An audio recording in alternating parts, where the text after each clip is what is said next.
ग्राम पंचायत घानाघाट के सरपंच परमेश्वर पटेल, सचिव हेमंत सिंह की ओर से समस्त प्रदेशवासियों को स्वतंत्रता दिवस की हार्दिक बधाई एवं शुभकामनाएं। ग्राम पंचायत अखरार के सरपंच श्रीमती कल्याणी देवी चंद्रकांत जायसवाल, सचिव मान सिंह परस्ते एवं पंचगणों की ओर से समस्त प्रदेशवासियों को स्वतंत्रता दिवस की हार्दिक बधाई एवं शुभकामनाएं। ग्राम पंचायत भस्करा के सरपंच गीताराम साहू, सचिव ओम नारायण तिवारी की ओर से समस्त प्रदेशवासियों को स्वतंत्रता दिवस की हार्दिक बधाई एवं शुभकामनाएं। ग्राम पंचायत दरवाजा के सरपंच करीम खान, सचिव होरीलाल साहू की ओर से समस्त प्रदेशवासियों को स्वतंत्रता दिवस की हार्दिक बधाई एवं शुभकामनाएं।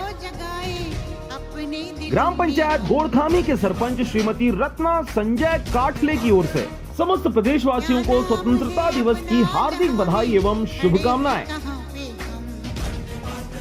ग्राम पंचायत आक्षी डोंगरी के सरपंच रुक्मणी कुलेश्वर सोनवानी की ओर से समस्त प्रदेशवासियों को स्वतंत्रता दिवस की हार्दिक बधाई एवं शुभकामनाएं।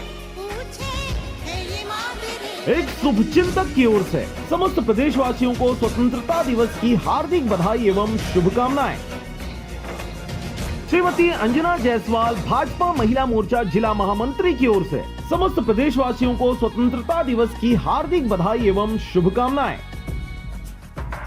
डॉक्टर आशुतोष पांडे, जिला मुंगेली की ओर से समस्त प्रदेशवासियों को स्वतंत्रता दिवस की हार्दिक बधाई एवं शुभकामनाएं।